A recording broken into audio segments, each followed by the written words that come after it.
Guys, welcome to another episode of Redheadz. Today we're going to put a bulb inside the microwave. I've never done this before, so let's see what happens. Fill the glass 3/4 full. Take the bulb, put it inside of the glass full of water. Open the microwave. Remove the center glass spin thingy. Okay.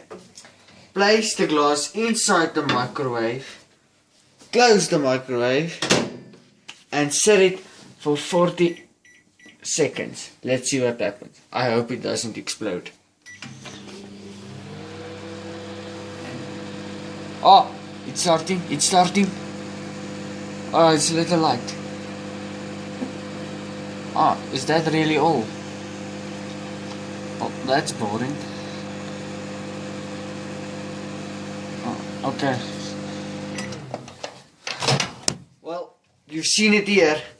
Come back next time on Redheadz to see what happens when you place a grape inside the microwave.